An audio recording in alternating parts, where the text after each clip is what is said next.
Our state has some incredible problems. My name is Lynn Hinderrocker. I'm here to talk about that with you and talk about the trends that have shaped this state and dragged us in one direction or another. We're not really we're not realizing the dream we had way back in the early 2000s or even around 2008 or 9 or 10.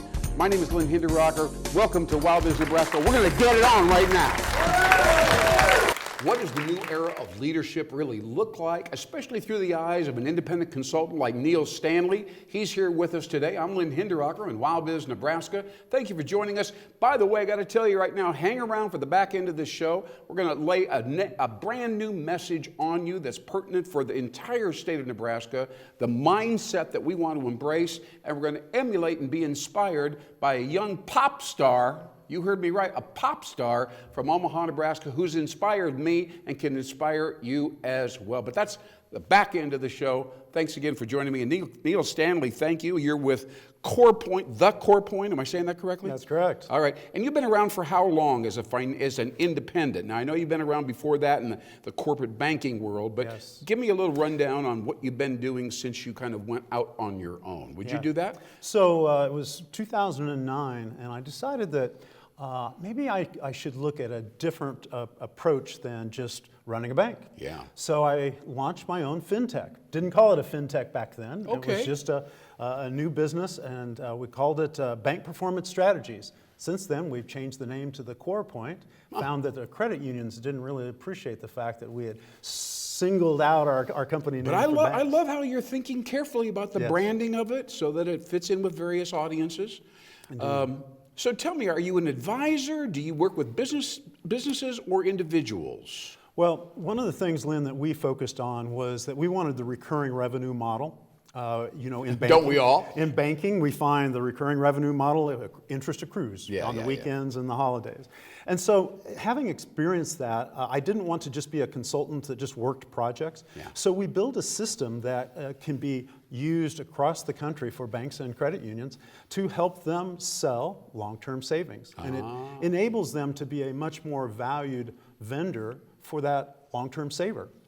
And long-term savings is a really tough thing to get done, isn't it? I mean, I read somewhere, and please correct me, it was maybe only 25 or 30% of all American households save on a regular basis. Is that correct? Well, I'm sure that number is relatively accurate. What we find, though, is that it gets concentrated. There are people who have significant savings. Sure. We know about the whole duality of American households today, right? And what bankers struggle with is how to set themselves apart, because it usually ends up being just an interest rate game.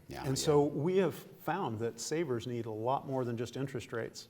And we have built the systems to help them become financial advisors rather than just brokers of, here's a CD, would you like it?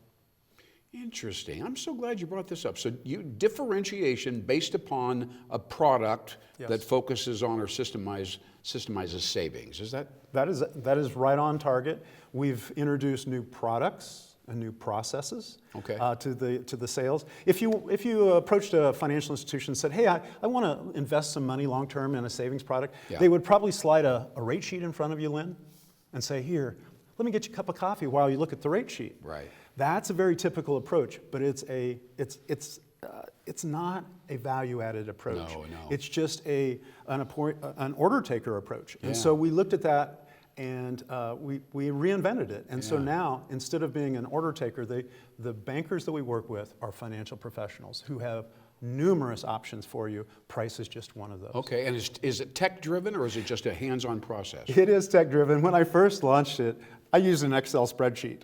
And at some point you realize Excel spreadsheets are not going to be controllable. That once they're out there, they're just out for everybody to distribute. So we have a software as a solution. Proprietary formula and all that. That's right. Good. Tell me, what's it like being a consultant and doing what you do these days in this world, this environment that we're in, turbulent and so on? What's the toughest part of being you? Well, our industry is full of people who are process-oriented. They are used to doing the same thing over and over again. The saying, I'm sure you've heard it before, if it ain't broke, don't fix it. That really fits bankers.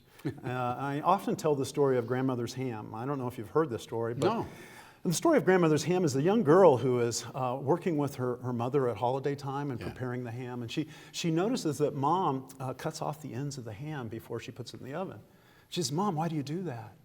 And mom says, "Well, I learned it from my mom, and so we could call her up." And they call grandma, and grandma says, "Well, I don't really know. I learned it from my mom." Yeah, right. Well, then they call up great-grandmother. Yeah. And great-grandmother's in the assisted living, and she says, "Well, land's sakes, child, the reason I cut it off back then is our pan was so small. We didn't have room for it." Right. So the reasons that they assumed weren't at all the reasons. And bankers do this all the time. Yeah. They inherit a process from somebody from before, and they assume that's the only way to do it. And we've actually developed patents. Right here in Nebraska, we have developed patents on processes that are impacting the world with how to do long-term savings. You're a history maker. Thank you so much for sharing Well, that. No, I really mean that. So let's just talk for 2 seconds here about banks. They seem to me to be so conservative, so traditional, but I'm not on the inside, so I can't really say that with any authority. Where is the banking industry today, and particularly in Nebraska, if you can address that? Well, let me do this. I had an unusual launch into the industry of banking. Yeah. I was working on a PhD in economics. Okay. There are very few bankers that work on PhDs and then come into the business. Yeah, And the reason is that academia is full of asking questions, challenging the status quo. Yeah. Bankers don't tend to do that. Yeah.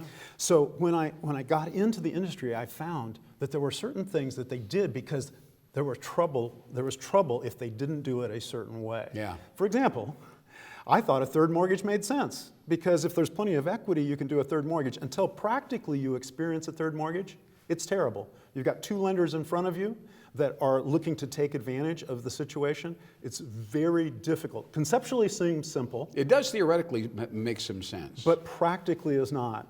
And so, we really have, as bankers, we learn very quickly that if you do the wrong things, you'll get bitten. And so that causes a banker to be very cautious. Yeah. Even the very... Extremely. Yes, but even the more progressive ones learn to be cautious. And it's a nature of the industry. And I respect, I've You're been an a innovator, banker, obviously. and I like innovation, but I'm also pretty cautious because I've seen what happens to people who forge ahead and then later on realize they should have been more patient. Yeah. So it's a balancing act. All right. Well, let's switch the subject briefly. You recently joined a Christian leadership organization, and you spoke highly of it in our initial chat. Tell me a little bit about, you're well along in your career, you've led organizations, departments, and so on. What do you think you can learn in that kind of a milieu as opposed to somebody who doesn't, is not into that? Well, first of all, the organization is called Pillar Seminary. Mm-hmm. And Omaha was the largest MSA that didn't have a seminary. It was kind of a unique fact that I didn't know about until 2015. Mm-hmm. And the founder of the seminary wanted to bring focus in on two things: biblical literacy and leadership. Mm-hmm. And when they found that I was doing what I was doing, they started interviewing me to try to find out if maybe some of my experiences would help the seminary. Mm-hmm. What I found, Lynn, was that they were doing distance learning using Zoom. The first time I heard of Zoom was through Pillar Seminary. Yeah.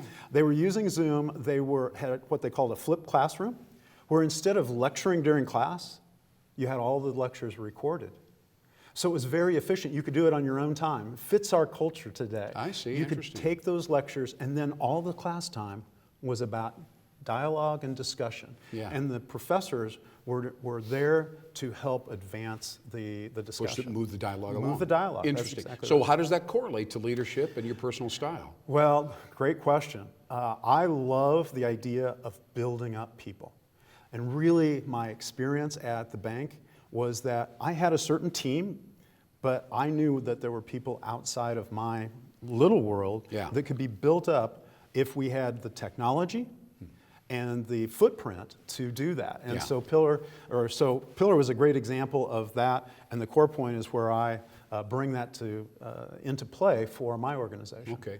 Neil, I know that kind of organization also focuses on fostering authenticity and meaning in your relationships with your employees and your department people and so on. Absolutely. You've got a book over here. I know that I don't know a lot about it, but why don't we just ask our camera people, our production crew here, briefly, why don't you tell them what the name of this book is about and briefly how it correlates to the discussion about.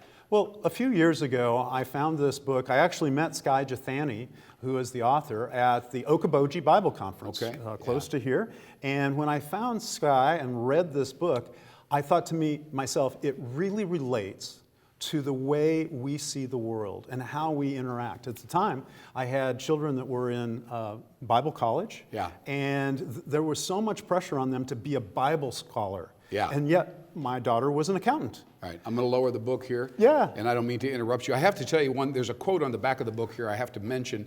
It says, you can't read this book and not see yourself and others differently. And I have to tell you, I've had a lot of bosses in the course of my career, but I know one person in particular, and I was pretty young, who gave me a lot of credit and really helped me see myself and frankly built my self-esteem.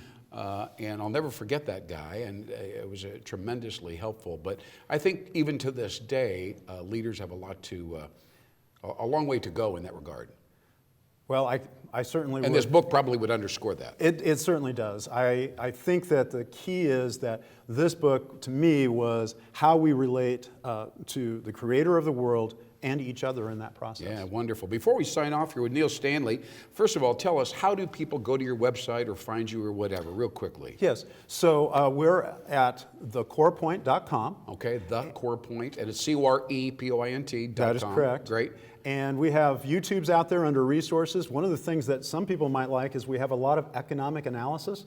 Bankers are always looking at the world around them, and we're looking at interest rates. We have resources out there about the negative real interest rates that are going on today. Sure. And there are so many things in the world that are opportunities, like I-bonds, that I found out about recently, and I think your audience would really appreciate knowing that things like I-bonds exist. Yeah, we'll have you back and we'll chat in more depth about that if you don't mind. Sounds cool. Neil Stanley, real quick, 30 seconds. Tell me, what advice would you give to a millennial, somebody who's just kind of coming into their career? It's an oddball time in the world today. What quick advice would you give to them in terms of moving forward and based upon what you've learned to date? Well, Lynn, as a farm kid, I believe that it was about effort and having integrity and working, having substance. And I worked on that very diligently. But along the way, it occurred to me that it isn't about what is inside us, but it's also about getting noticed and having a style. And a personal brand? A personal brand. Yeah. And so as I was interviewing in college, it occurred to me that I needed to have some sizzle. Not just the substance, but also a little sizzle. And I got noticed along the way because I had some attributes. I know this seems like it couldn't have been true, but in 1984, I knew more about PCs than other people did. And in my job, that propelled me into a role. You had a hook. But you had a style. And I hear you polishing that profile. I worked on it. I'm still working on it, sir.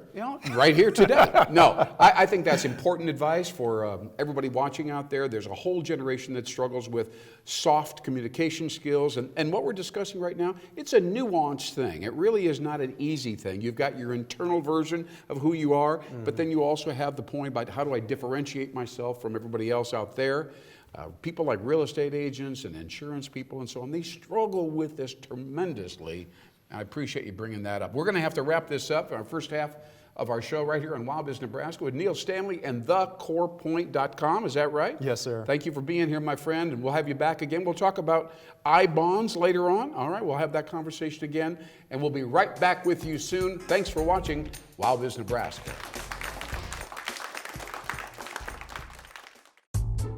Where can you watch KPAO Community Television? You know, the channel with all of the local shows. If you live in the Omaha area, Cox Channel 22 and 1022 HD is your place. If you prefer streaming, go to kpaoTVOmaha.org. And now, if you have the Apple TV box, grab our app and watch us there. KPAO on cable, streaming live, and now on Apple TV.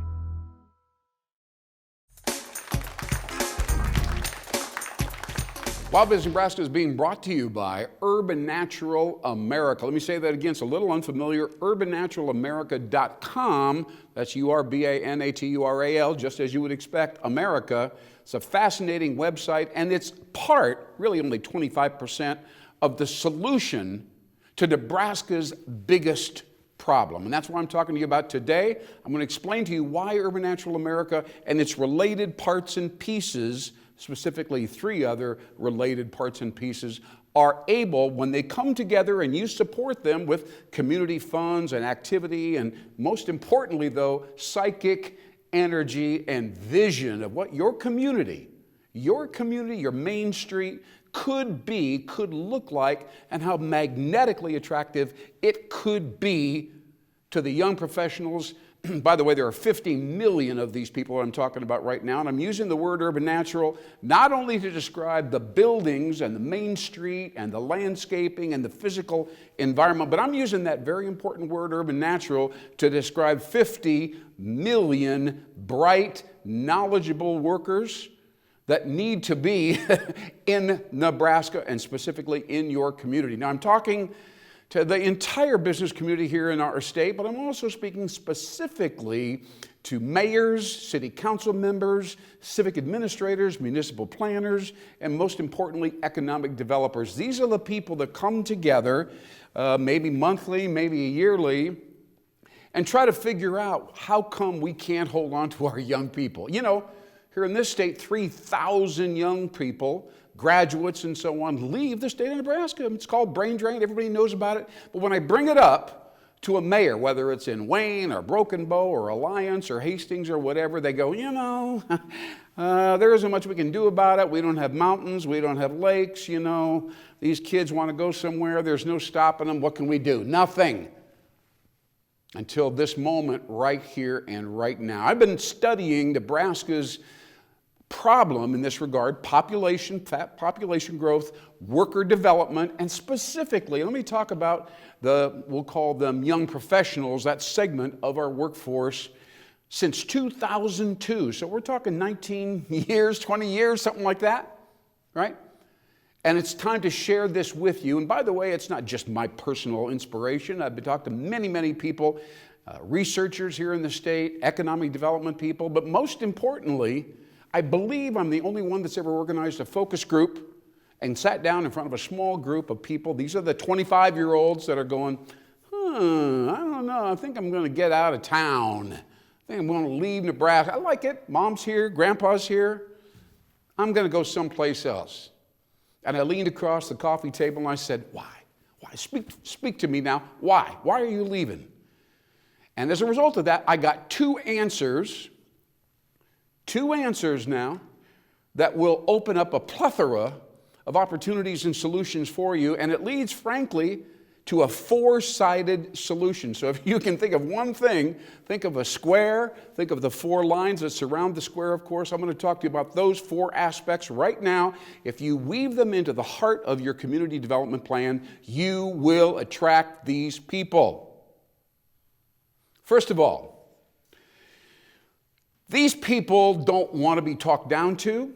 They're knowledgeable. They're a different generation, obviously. We're talking Gen Y and Gen Z right here, 18 to 34-year-olds primarily, and their attitude is, look, I don't want to get hired and go to the back of the room and crunch numbers. I know about innovation. My professors told us all about innovation. Innovation is supposed to be the thing in business today, and we are ready to innovate. We have digital skills. We understand digital transformation, but the business owners in Nebraska that we know about, not so interested in that topic. We'll get back to that later, kid, right? Too busy to provide the feedback. These kids were raised on feedback, by the way. When a professor, you're around them in a class, they check in with you frequently. They want to see how the class goes, how the project goes, how things are unfolding. That's not how business owners act. And they lack a lot of empathy as well. So the attitude is, I don't want to work for people like that. Good people, but not my style anymore. I'm out of here. So think about that. What could happen, by the way? It's just one of the 4 things, by the way. How could we train? Is it possible For a business owner who's 50, 60 years of age, 40, whatever, to be trained in a new style, a new mindset, a new possibility for management, leading teams of young people? I think so. I think some can. I think some can be certified, and in so doing, they can stand out and say, we took 10 weeks of training, and we now understand this is a different generation. We can lead them differently. So that's one thing. That's one thing. Another thing, downtown. Downtown's got to be sharp. It's got to be eclectic. There's got to be wood and metal, wood and glass, and so on. There's got to be a different approach towards architecture and construction. It's got to be eclectic. Eclectic, where opposite building materials are brought together. Again, cement and wood, or wood and glass, wood and metal, especially on the outside of the buildings as well as on the interiors. That's how you rehab and redo downtown, so that you have a kind of an energetic core, and they're going to work with people that actually respect them and appreciate their passion and want to understand how to innovate. So we've got that. Now, by the way, there's another component here, which is succession. Here in the state of Nebraska, very difficult for young, particularly able people, entrepreneurial. They want to work. They want to maybe take over a business. And then you got the owner over there. You can't get them together. There's no way to get these people together so that a 60-year-old man or woman can find a successor, trust them with the entire organization, work out some financing, and make that happen. So these are some of the components of revitalization, target marketing, getting these urban natural people to come to your community. You have a new type of management style over here in the community, and a new lifestyle, a new environment within which to work, play, have a good time, and not drive a car to the office, all right? Now, I shared just a snippet here of what it takes to revitalize the state of Nebraska, but I'm telling you, there is a system in place which involves Nebraska, urban natural, management training, and succession that will act as a magnet, and obviously the internet will be used to spread the word about your community and your state. I'm Lynn Hinderrocker. Now remember the four-sided solution to Nebraska's biggest strategic problem. If you don't work on this, if you don't move on this, taxes will go up. Thanks so much for watching right here on Biz Nebraska. Remember the four-sided system for community revitalization. Okay. I'm so excited to visit with you this evening about a brand new idea. Brand new idea. It's so timely. It's right at the beginning of the year.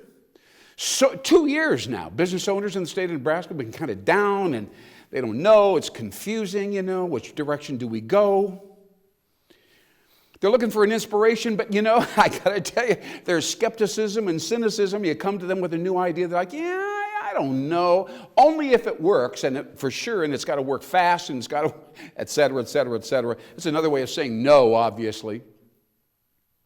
So I want to change put something on the table here, 2 M words. I'm going to tell you why I'm so inspired by a person, a couple of people, in fact, that one of them in particular came from the state of Nebraska. And the 2 words are this: mega brand mindset. Mega brand mindset. Now, we're talking now about a broad vision of what could be, right? We're remembering that a statistic, there's 91% of all business owners agree that in 5 years, business is fundamentally going to be different. In 5 years, right?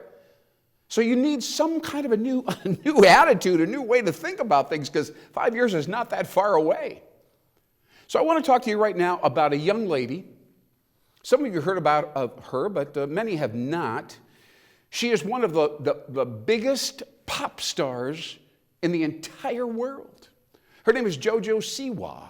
She's been dancing here in Omaha since she was 3 years old. Her mother owns a dance studio. Her father was a chiropractor. Jojo Siwa now is an international pop star. She operates out of Los Angeles.